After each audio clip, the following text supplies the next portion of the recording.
Hi guys, welcome you all to the channel. आज का video आपके लिए बहुत ही इंपॉर्टेंट होने वाला है बिकॉज आपके लिए लेके आया हूँ एक लेटेस्ट जजमेंट 2022 का जजमेंट है। बहुत सारे लोग ऐसे होते हैं जो मैट्रिमोनियल केसेस में फंस जाते हैं और वो निकलना चाहते हैं, बट इसका वे आउट क्या है? तो इसका वे आउट ये है कि आपको इनिशिएटिव लेना पड़ेगा। इनिशिएटिव लेने के साथ ही आपको ये ध्यान रखना पड़ेगा कि आप इनिशिएटिव लेते टाइम आप क्या क्या चीज़ें यूज़ कर रहे हैं। बहुत सारी ऐसी चीज़ें होती है जो इनिशिएटिव लेने के टाइम पे आपको ध्यान में रखना होता है। बहुत सारी चीज़ों को आपको माइन्यूट तरीके से स्टेप लेना होता है। बहुत लोग क्या होता है कि इनिशिएटिव तो ले लेते हैं, इनिशिएट कर देते हैं अपने तरीके से चीज़ें, बट ये देखते हैं कि 3-4 साल बाद भी किस जगह पे खड़े हैं तो अपने आप को सेम वही जगह पे पाते हैं। उनके साथ बहुत बुरा हो जाता है, वो अपने केसेस हार जाते हैं, उनका केस डिसमिस हो जाता है। इसलिए आपको ये करना है कि जब भी आप कोई इनिशिएटिव लेते हैं केसेस में तो आपको सबसे पहले करना क्या है कि कंसल्ट करना है। Consultancy is very important. Consultation जो है इनिशिएटिव लेने के पहले बहुत ही इंपॉर्टेंट है।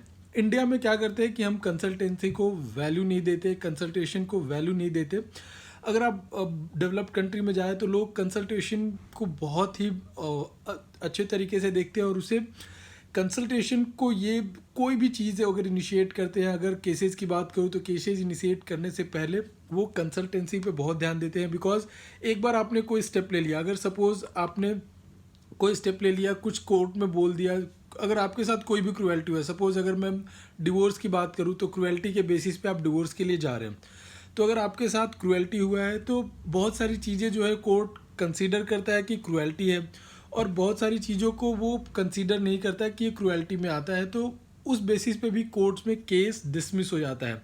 तो आपको करना क्या है कि अगर आप कोई भी इनिशिएटिव ले रहे हैं, कोई भी एक्शन ले रहे हैं, तो सबसे पहले आपको उसमें कंसल्टेंसी को ध्यान रखना चाहिए, कंसल्टेशन के पार्ट को ध्यान रखना चाहिए, सो दैट आपका केस में आपको रिलीफ मिल सके जल्दी से जल्दी और आपका केस डिसमिस भी ना हो।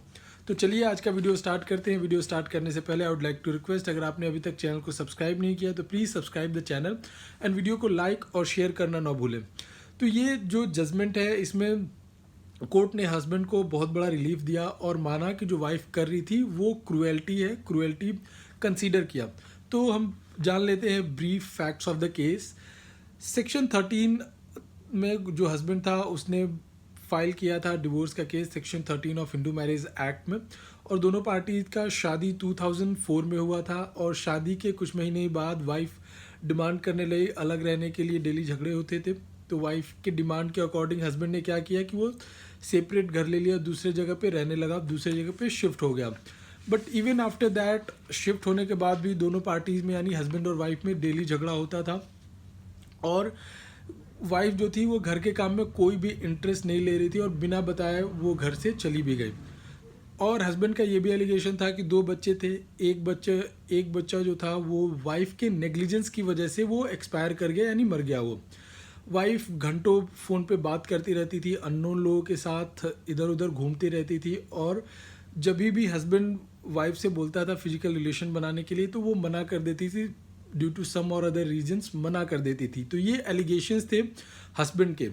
तो जो फैमिली कोर्ट था उसने क्या किया कि केस को डिसमिस कर दिया हस्बैंड के। जी हाँ, फैमिली कोर्ट ने हस्बैंड के केस को डिसमिस कर दिया। तो हस्बैंड जाता है अपील में हाई कोर्ट में। तो जो हाई कोर्ट था वो माइन्यूटली चेक करता है और चेक करने के बाद वाइफ को नोटिस इशू करता है। तो वाइफ नोटिस इशू होने के बाद भी नहीं आती है तो कोर्ट क्या करता है कि एक्स पार्टी प्रोसीड करता है। एक्स पार्टी यानी जब सामने वाली पार्टी को नोटिस जाता है और वो नहीं आती है तो बिना उसके सुने कोर्ट प्रोसीड कर सकता है और बिना उसके सुने जजमेंट भी पास कर सकता है।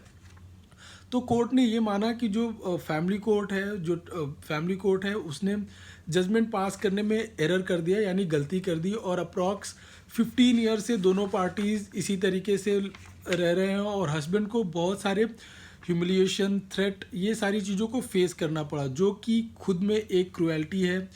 और वाइफ अपीयर भी नहीं हुई तो वाइफ को एलिमनी या फिर मेंटेनेंस का कोई इसमें चांस ही नहीं बनता था, तो कोर्ट ने कोई एलिमनी या मेंटेनेंस भी इसमें ग्रांट नहीं करा और हस्बैंड को एंटाइटल कर दिया डिवोर्स के लिए, यानी हस्बैंड को डिवोर्स दे दिया। तो इस केस में हस्बैंड को बहुत बड़ा रिलीफ मिला और कोर्ट ने कोई भी मेंटेनेंस या फिर एलिमनी देने से मना कर दिया। तो ये जो केस था वो FA नंबर है 11729/2019 और राजेश वर्सेस महादेवी ग्वालियर बेंच का, ग्वालियर बेंच हाई कोर्ट का जजमेंट है, एमपी का जजमेंट है ये। तो आई होप ये वीडियो आपको समझ में आया होगा, और जो जजमेंट का लिंक है वो मैंने डिस्क्रिप्शन बॉक्स में दे दिया है। इस वीडियो से रिलेटेड अगर कोई भी डाउट हो तो आप कमेंट सेक्शन में पूछ सकते हैं। Thank you.